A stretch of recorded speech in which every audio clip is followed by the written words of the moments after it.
Monday. How are you? I've got a twofold update for you. One, an update on the blanket, which is going great, and two, the introduction of a new project.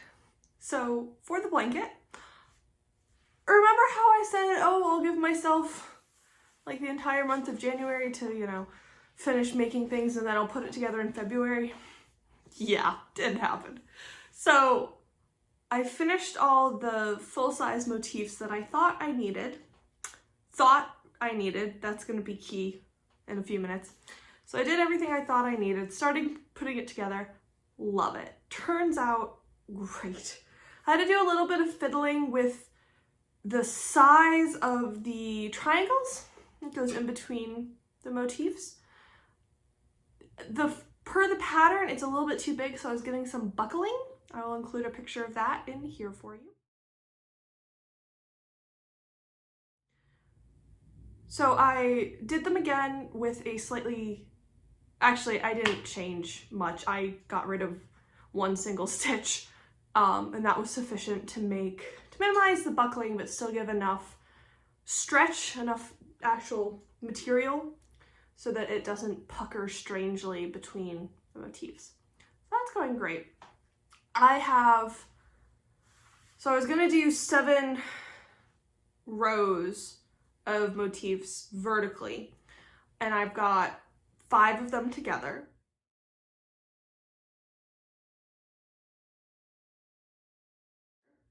It's beautiful. I'm thrilled with the way it's turning out.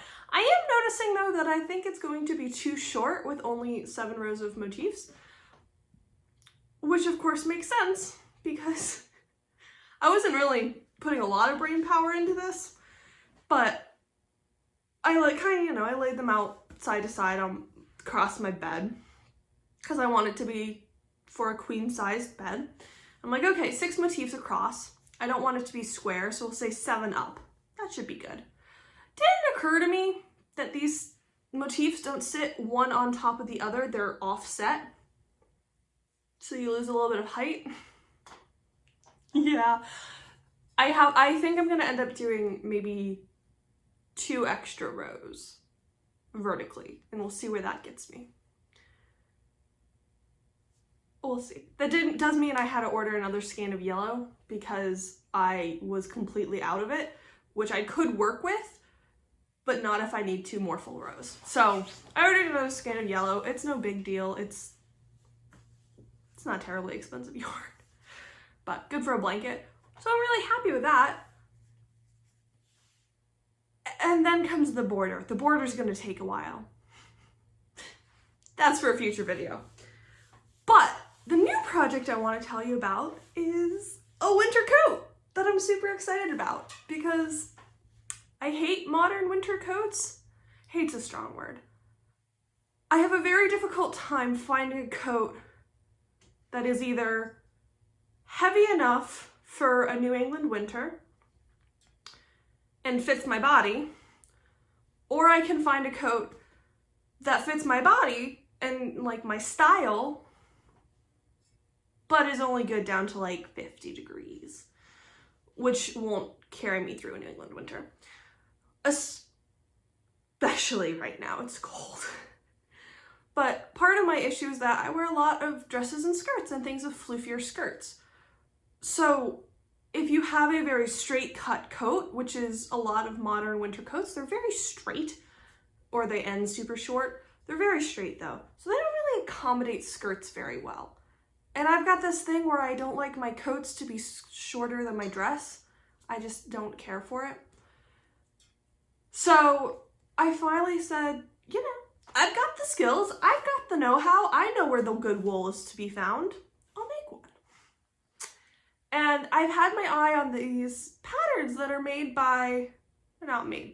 that are available through a few different sellers on Etsy, and they are scalable patterns. So they're vintage patterns that were originally published anywhere from the early 1900s through the 60s, maybe some of the 70s, it started tapering off.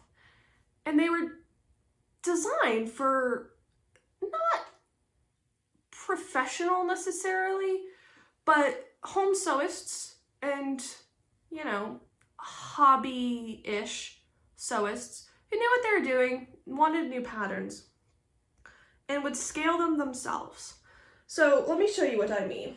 Oh, first, this is the fantastic coat I will be sewing. Very swishy, 1950s, will accommodate all of the wonderful skirts and dresses. And isn't that collar luscious? It's depicted in fur. I'm just gonna stick with wool, so matching cuff and collar, but the shape is, I love me a shawl collar. So the pattern pieces you get are small. So that is the front and the back of the coat. And you see all the numbers and lines radiating out? That's how you draft your pattern. So it's all done using a tape measure that doesn't actually have anything to do with a known measuring system. It's specific to the pattern maker and the pattern. And you choose it based on, for upper body fitting garments, your bust measurement; for lower body fitting garments, your hip or waist measurement. So you pick the correct tape measure for you, and you stick a pin in where it shows you there, and you stick a pin in right there in the middle of the crosshairs, and then you line your tape measure up with the appropriate line, and if it says, you know, on this line, measure out 44, you take your tape measure out, put a cross or a dot at 44, and that's how you make your pattern, which is super cool. So I was happily, you know, doing my thing, moving along one night after work earlier last week now. And I was looking at it, I'm like, this seems awfully long. But for the most part, I was just kind of getting my feel for how to even do this. So I went ahead and did it. And I finish it, and I'm looking at it. And well, let's talk to past me for a minute. She'll tell you all about it. Hey, Mom. So you're here for some midweek honesty. It's early, haven't started work yet. And I was looking at the pattern I drafted last night for my coat. So you're aware of this, but evidently, self-draft patterns, vintage patterns, only really work properly if your measurements are proportionate, which makes sense because that's how it's based off of. That's how you use one point in the measuring tape to draw your pattern. Apparently, and for coats and dresses and these things, for upper body fitting garments, the tape measure you choose is based off of your bust measurement, which is great, except for my bust measurement is not at all proportional to the rest of my body.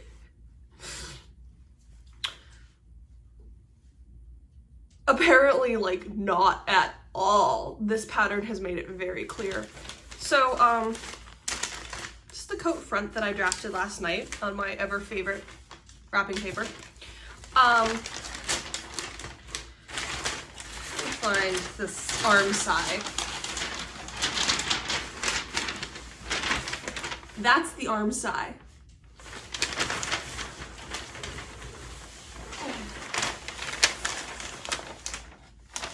Yeah.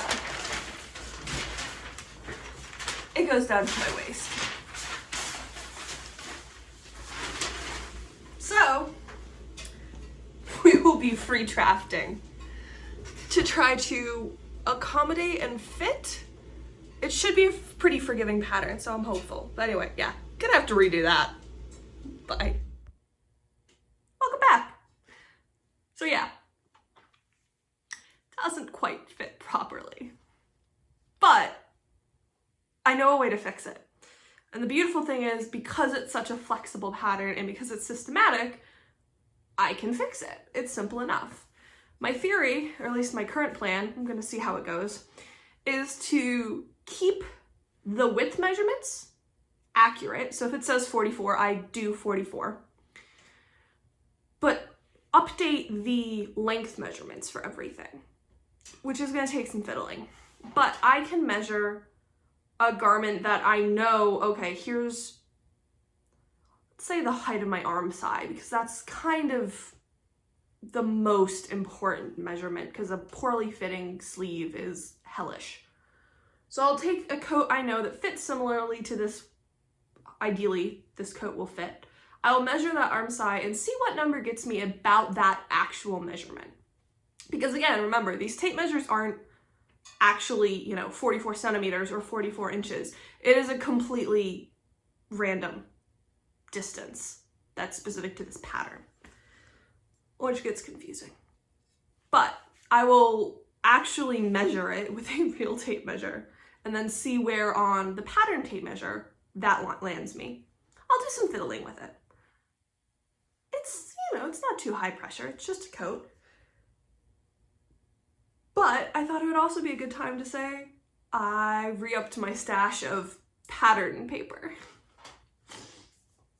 So whenever you're drafting patterns, especially like this is a very A-line, very large coat. It's a big pattern, which is exactly what I want. But it's a really big pattern that takes up a lot of space, a lot of yardage of your pattern paper.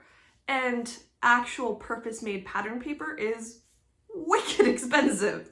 It's really nice, but it's very expensive. So those of us who just do this for fun and or don't have a ton of money, wrapping paper.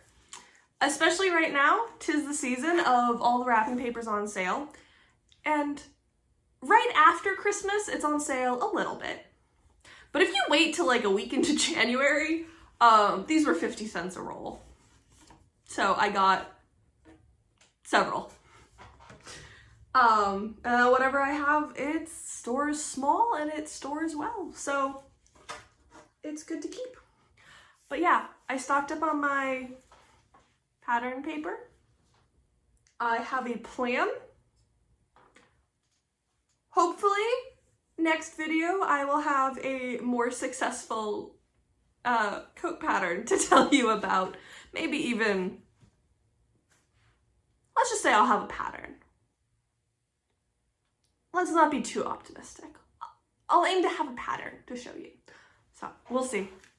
Talk to you later, Mom. Bye.